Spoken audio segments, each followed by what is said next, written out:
sessão plenária desta quarta-feira foi aprovado o projeto do deputado Luiz Paulo que garante a motoristas com IPVA atrasado a autorização para fazer a vistoria do Detran. A inadimplência também não deve impedir o registro, emplacamento, inspeções de segurança e licenciamento para a obtenção do certificado anual. A matéria foi aprovada em segunda discussão e segue para sanção ou veto do governador. Se você deve o IPVA e você não paga, compete o Estado te inscrever na dívida ativa. E você inscrito na dívida ativa, o Estado fazer a execução fiscal. Isto é o que vale para todo mundo. A vistoria é para proteger a vida do condutor do veículo e a vida de todos aqueles que estão conduzindo outros veículos e do cidadão pedestre. E é também para proteger o meio ambiente, por causa da poluição, quer seja sonora, quer seja a oriunda dos gases que são expelidos. Cinemas, teatros, casas de shows e outros estabelecimentos que funcionem com redução da iluminação podem ser obrigados a manter os corredores de acesso iluminados. Degraus e outros obstáculos que possam causar a queda dos usuários também devem ter iluminação de baixa potência. Já as saídas normais e de emergência devem ser sinalizadas com placas luminosas. O projeto do deputado Átila Nunes prevê multa para quem descumprir a regra. A proposta recebeu uma emenda e voltou às comissões. Se você reparar bem, você entra no cinema, tem uma luzinha lá pequenininha, a outra é saída. Você entra, por exemplo, numa casa de festa de criança, não tem nenhuma iluminação, não tem nada. Se acabar a luz, pegar fogo no brinquedo, ninguém sabe para onde vai. Então, o que o projeto faz é reforçar a obrigatoriedade, só que agora obrigatório de você verdadeiramente marcar as saídas de emergência com sinais luminosos. O deputado Márcio Pacheco e a deputada Marta Rocha querem que a Secretaria Estadual de Saúde realize de 4 em 4 anos o censo de pessoas com transtorno do espectro autista. O objetivo é criar um cadastro com dados que ajudem no desenvolvimento de políticas públicas. 2 emendas apresentadas em plenário foram incorporadas ao texto final. A proposta ainda passa por mais uma votação. Ele é importante porque visa, em primeiro lugar, identificar os locais onde há uma densidade maior da necessidade de polos de atendimento.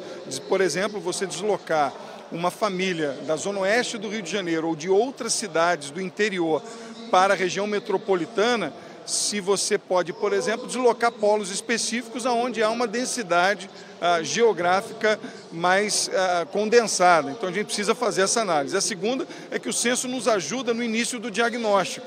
Por exemplo, pela idade da criança, qual a idade daquele filho, daquela criança. Se ele tem de 0 a 3 anos, o diagnóstico é mais simples. Ele começa o diagnóstico, portanto, o prognóstico será mais avançado. E se o censo for completo, nós vamos identificar também a faixa etária para entender qual é o tipo de prognóstico, qual é o tipo de tratamento. Se avançamos na área da infância ou se nós precisamos de centros, por exemplo, de reabilitação adulta. Concessionárias de trem e metrô do estado do Rio podem ser obrigadas a instalar rampas para cadeirantes no acesso às estações e também nas plataformas para acesso aos vagões. O projeto da deputada Lucinha teve 2 emendas incorporadas ao texto e retorna ao plenário para mais uma votação. A distância entre a composição e a plataforma da estação de ferroviária é muito grande. E na hora de pico, principalmente, os cadeirantes ficam à mercê do apoio da população. E quando não tem esse apoio, ele não consegue adentrar na composição. Então, isso vai facilitar muito a vida, não só dos deficientes, como também dos idosos. Concessionárias e revendedoras de carros usados podem ser obrigadas a fornecer aos compradores um histórico do veículo. O documento deve conter informações sobre proprietários anteriores, existência de sinistro e se o veículo já foi a leilão. O projeto do deputado Chiquinho da Mangueira foi aprovado em primeira discussão e volta ao plenário para mais uma votação. Depósitos de carros e motos apreendidos serão obrigados a guardar os veículos em local coberto. Os estabelecimentos que descumprirem a regra podem ser multados ou até ter cassado o alvará de funcionamento. O projeto do deputado Geraldo Pudim vai passar por mais uma votação em plenário. No expediente final, o deputado Luiz Paulo comentou o envio de mensagem do governo que pede a inclusão de uma nova fábrica da Ambev no programa de incentivo fiscal do Estado. Botaram no artigo 1º que eles estão cumprindo a lei existente. Porque anteriormente eles fariam isso por decreto, faziam enquadramento no Reinvest por decreto. Tanto é que são 3 plantas, uma planta nova, industrial, e 2 plantas industriais já existentes, que foram enquadradas por decreto. Então eles estão cumprindo a lei que acaba com a possibilidade de desfazer por decreto. Então estão mandando o projeto de lei. Mas é absolutamente uma decisão, no meu entendimento, assodada, inoportuna. Porque se nós estamos falidos, como é que nós vamos emprestar 650 milhões de reais, né, com 20 anos de carência, com juros de 3% ao ano? O deputado Anderson Nogueira informou que a UERJ deve retomar as aulas no dia 10 de abril. A UERJ precisa de um mínimo de estrutura para esse retorno, que passa diretamente pela questão da limpeza, da segurança, da estrutura de elevadores, uma série de outros problemas que ocorrem que podem até ser passados por cima, mas que essa estrutura mínima tem que ter em todas as unidades, não só no campus Maracanã. Parece que o governo está oferecendo um mínimo, né, e a Universidade do Estado está se esforçando para retornar às aulas, mesmo sem que tenha sido apresentado um calendário de pagamentos dos servidores, tanto técnico-administrativos como educadores, mas também a questão dos bolsistas, que é fundamental para que possam também retornar às aulas a questão do pagamento dessas bolsas. Não há um calendário para isso, mas mesmo assim a UERJ está dando uma sinalização de que não está parada porque quer, mas porque não tem realmente a mínima condição de retorno. O deputado Jânio Mendes apresentou um decreto legislativo e pediu uma audiência pública para discutir a prorrogação do contrato de concessão da Via Lagos. O decreto legislativo ele visa sustar o termo aditivo que promoveu a prorrogação, a princípio até 2037 e agora até 2047. E chamar a licitação no ano de 2021, para o ano de 2021, quando vence a concessão. A audiência pública, ela vem para que a gente possa estar discutindo as regras desta rodada de licitação, visto que há um novo cenário hoje no país, do ponto de vista das concessões, que se deram lá atrás num período de incerteza, de insegurança, um modelo que veio para ficar. Então quem investe, já investe com segurança de que não há nenhuma retomada de contrato pelos governos e pela realidade econômica. Hoje nós temos uma moeda dólar estabilizada e temos uma taxa de retorno aplicada pelo governo federal nas novas concessões, diferente daquela aplicada em 1996, há 20 anos atrás. O deputado Valdec Carneiro disse que os setores privados estão assumindo protagonismo nas decisões do governo federal e criticou uma possível privatização dos Correios. É um quadro muito grave, a gente vem assistindo, como eu dizia, um aumento, né, exponencial da presença dessa agenda. É uma agenda que não é só neoliberal, na minha opinião, é uma agenda ultra neoliberal, que é a entrega das nossas reservas, desmontagem da infraestrutura do Estado brasileiro, desconstrução de direitos sociais e trabalho, tudo isso está concatenado. Por isso que eu mencionei os Correios nesse debate. O deputado Gilberto Palmares disse que a comissão especial que analisa o fechamento de agências do Banco do Brasil e da Caixa Econômica vai realizar audiência pública para ouvir os funcionários de lotéricas. São cerca de 1.300 lotéricas espalhadas pelo estado do Rio de Janeiro que executam serviços extremamente importantes para a Caixa Econômica. Serviços de FGTS, serviços de pagamento de contas, e eles também querem ser ouvidos porque reclamam que as tarifas, por exemplo, que recebem pela prestação desses serviços não está dando para cobrir os custos.